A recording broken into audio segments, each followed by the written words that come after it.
Now, most people, when they are putting on a liquid rubber roof, they are putting it on over the top of an existing EPDM sheet rubber roof. I have big holes where the vent and the skylight and the air conditioner and other things go. I do not want liquid rubber dripping down into my bathtub, which is, as you can see, filthy from all the dust that has come in. So I thought, how do I keep it from dripping over the edge? This is wax paper, and I tore off a piece long enough to go all the way around, and then I used just pieces of cardboard, as you can see, that I cut down and stapled them into the ends of the ceiling pieces, and I kind of bent them around the ends, and the cardboard then holds that wax paper up into the corners tight and holds it up against the, maybe I should put another staple in here, holds it up against the edge of the roof tight. And I use wax paper because I do not want to glue down cardboard to the edge of all the vent holes. Hopefully the glue and then the liquid rubber won't stick to that wax paper, or at least won't stick too badly, and I'll be able to tear that off of there. But then, of course, there's always a chance of something dripping down inside here. What to do about that? I have here the boxes that the new air conditioner seals came in, the gaskets came in, and it occurs to me a pizza box would do very well also, or at least the lid. You don't want to put a greasy pizza box up there. But you can see what I did here over this air conditioner cover is I just cut it down to reasonable size and stapled in around the edges. When I pull these staples out, you won't be able to see the holes in the fabric. But that is keeping the drips of the glue or the liquid rubber from dripping into my RV and all over the furniture or carpet or what have you.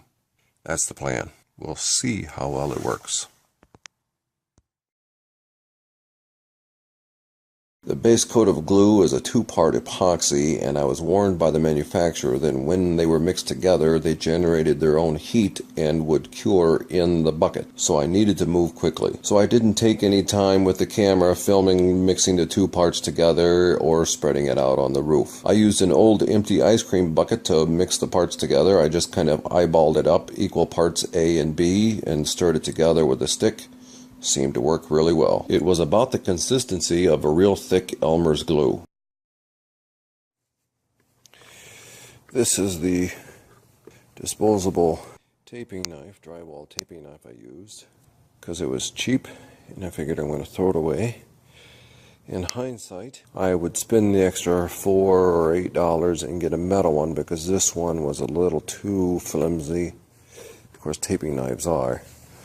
But that was a little too flimsy, a little too flexible for spreading the glue, but it worked.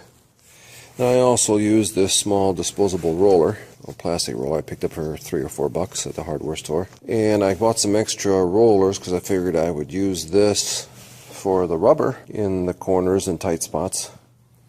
But I think that's going to, this glue inside here is going to dry up and this thing is going to be kaput. But it's no big deal because it's only about $4 at the hardware store, so I can get another one. But it turns out I used that on the transitions on the sides, and that worked real well. And I started using it around the edges of all the vent covers and air conditioner, vent holes and air conditioner holes. But it was unnecessary. I just used that taping knife on the last couple. It worked fine. And there it is with the glue coat on. I was concerned about coverage way up at the start. Up here, I was putting it on, scraping it out pretty thin, and after I got a little ways down, I realized I've got way more than enough glue to cover this thing. But I didn't apply it thinly at the beginning. I wanted to make sure I got good adhesion, so there's plenty on it. But I've still got 1/3 of a gallon left in both A and B. It's a two-part epoxy glue. And on the transitions here down the sides, that's where that little roller came in real handy. All down the sides. And I didn't worry about covering the tape because that's a web seal, that's a fabric on there. The liquid rubber will stick to that just fine, I'm sure. So now I wait for a couple days because it's chilly here. and wait for this to cure up, and hopefully in a couple days I will be putting the liquid rubber on.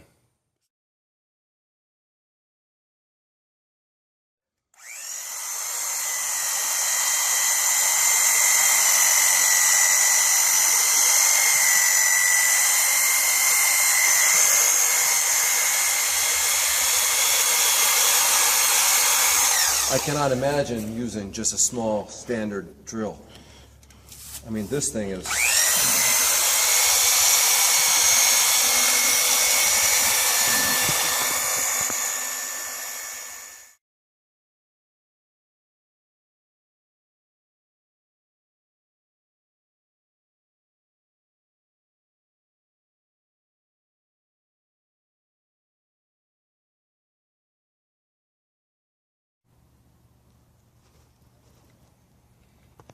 And there it is, completely covered with liquid rubber.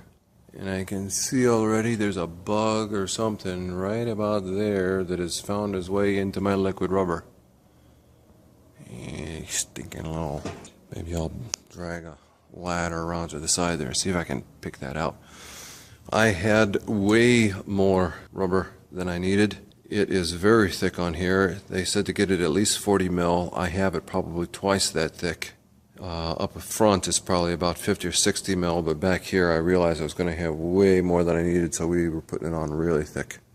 I still have, I had 3 5-gallon buckets to start with, and they said each bucket should cover about 100 or 105 square feet, something like that, because it's on raw wood instead of over rubber. But it didn't make any sense to me because I was covering over that epoxy glue, not raw rubber. Now maybe I put that epoxy glue on way too thick. You know, maybe it was supposed to be more rough than I actually started with here, but I had way more than I needed, and it's very thick, and always better a little extra rather than too thin.